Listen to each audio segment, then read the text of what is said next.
How many Western Europeans still truly feel at home in their own countries? The answer might be shocking to you. I talk a lot about the problems of both Islam and political correctness, and you might already be aware of the danger that Islam represents to the West, why this is the case, and how Islam operates. Simultaneously, there is a process going on the other side, on the side of the native European population.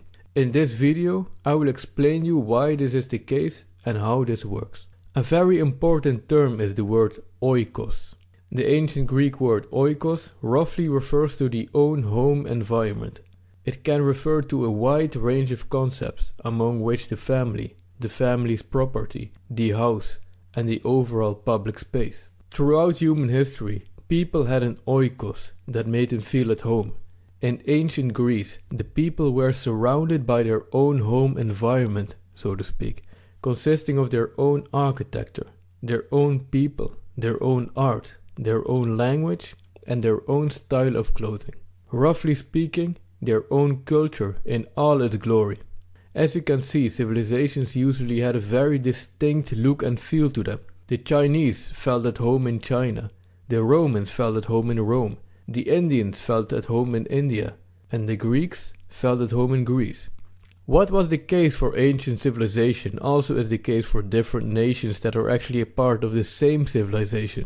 This is also the case within Western civilization. Every people has an oikos. The Germans used to live in a German oikos, surrounded by German architecture, food and music. The Scottish lived in the Scottish oikos, and the Italians used to live in an Italian oikos. Therefore, you can basically recognize a civilization or a state simply by looking at a picture of its overall public sphere.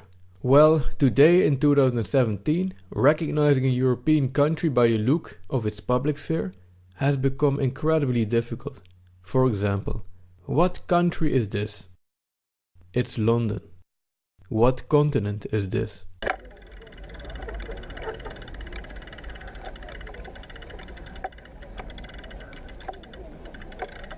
This is Dewsbury in England. Where is this?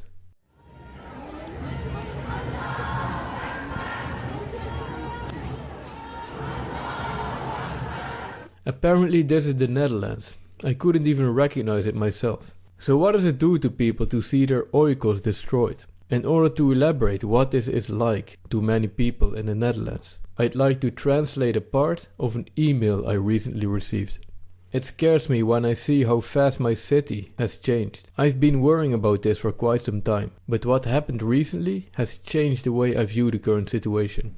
After a nice 2-week holiday in Prague with my wife and our little daughter, we arrived back in Eindhoven by plane, and we then took the train back to the city where we live. After having spent 2 weeks in Czech Republic, it felt good to come home. I was looking forward to it. However, immediately after having arrived at the train station of our city, this changed. Immediately after getting off the train, I saw 2 women wearing hijabs. Immediately after that, I saw a group of Africans who were loudly speaking in a foreign language. 10 seconds later, I saw a big Muslim family with a headscarfed wife and several headscarfed daughters. After leaving the train station, 2 men walked by, loudly speaking Turkish, while gesturing fanatically. And immediately after that, I again saw 2 headscarfed women, each of them pushing a stroller with a baby, and another 5 children walking beside them. Within a minute after getting off the train, that nice feeling of coming home was quickly overwhelmed by this feeling of alienation and sadness. I found myself wanting to go back to Prague. I don't feel at home anymore in the city I've lived my entire life. So this is what ruining the oikos with alien symbolism does to people. People no longer feel at home in their own countries. The familiar sound of a church is increasingly disappearing from our societies. Whether you're a Christian yourself or an agnostic or atheist, the sound of the church nearby has been a familiar part of your oikos and one of the things that made you feel at home.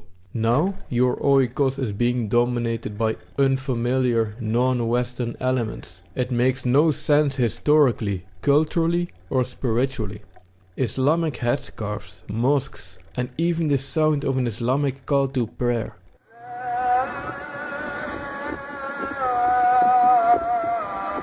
Coincidentally and inconveniently, Islam is a public sphere ideology. It wants to be seen and heard as much as possible. It's what it's meant to do. Islam is designed to dominate and subjugate. And this makes sense because Islam is a totalitarian political ideology, just like other totalitarian political ideologies. These type of ideologies want to dominate the oikos. So whether they realize it or not, people living in these Western European countries are confused and demoralized. Their moral compasses are broken, and they do not know what values they should be acting on or defending. Aren't men and women equal in my country? Then why I am continuously confronted with symbolism that says otherwise? Is equality between men and women good or bad? Didn't we already go through the Enlightenment? Then why am I suddenly seeing religion everywhere? Is religious domination of my public sphere good or bad? Weren't we a European country? Then why I am not feeling like I'm in Europe anymore? It feels weird. What does this mean? Didn't we already secure the freedom for gay people to be themselves? Then why are there suddenly so many gay people getting beaten up? For such demoralized people, there are not many things they can do. The only thing they can do is hold on to their own childhood indoctrination with political correctness.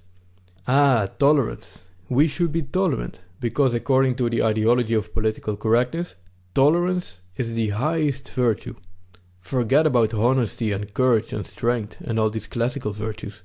Tolerance is the way to go. And all this also leads to cognitive dissonance. People can clearly see how their country is changing. And they know that this is actually happening.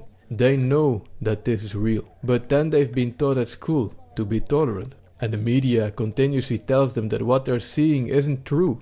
And that it isn't just not a problem, but even something good. It's diversity, it's beautiful. And speaking honestly about what's happening to their country isn't even a part of the acceptable narrative.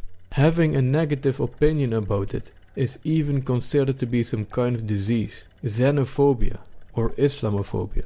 So people know and feel that something is wrong and that the way their oikos is being destroyed doesn't make any sense. But on the other hand, they don't want to be xenophobic, so they tell themselves that there isn't any problem. This is cognitive dissonance, which is the mental discomfort experienced by a person who simultaneously holds two or more contradictory beliefs, ideas, or values. What we're seeing here is entire European populations with cognitive dissonance in their own countries, which were passed on to them by their own forefathers. You can also wonder what it would have done to the ancient Greeks if their government had suddenly decided that their civilization had to become multicultural. What would have happened to the ancient Greeks if their oikos was getting ruined with Chinese buildings and Chinese symbolism? Do you think that the ancient Greeks would have accepted this? Do you think that they would have decided to be tolerant? I think it probably would have led to massive violence against their own government and the Chinese newcomers.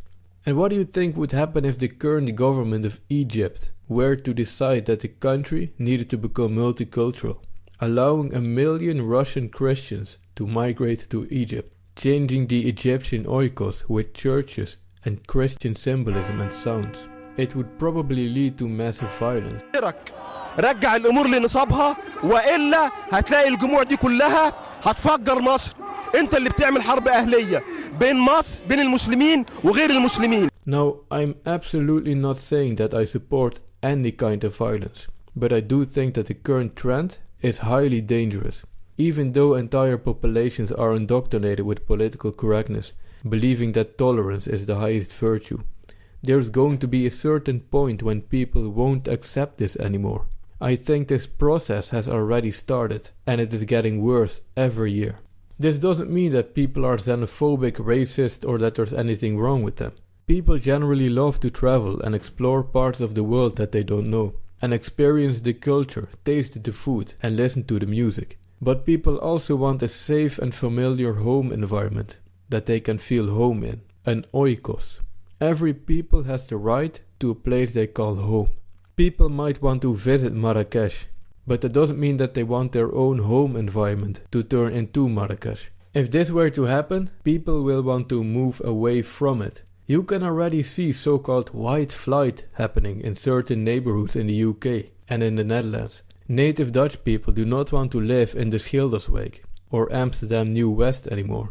And there is nothing wrong with this. People simply want to live in an environment that makes them feel at home. They want their familiar oikos. A fun example of something similar is when former leader of the Dutch Green Party, Femke Halsema, took her children off a school that had too many Muslim pupils. Even the most strident politically correct theocrats want themselves and their children to live and grow up in their own oikos. People with decent salaries move away from the Islamic neighborhoods and prefer to go live in neighborhoods where they can't hear any Islamic call to prayers and don't have to see any Islamic symbolism. But will this still be possible in 10 to 20 years if current trends continue? Every people needs an oikos. Let's hope for radical political change and gradual de-Islamization starting a few years from now. This is Paul from debatetheleft.com. If you like the content, please subscribe or consider supporting this channel through Patreon. And never stop debating the left on Islam. Thanks for watching and take care.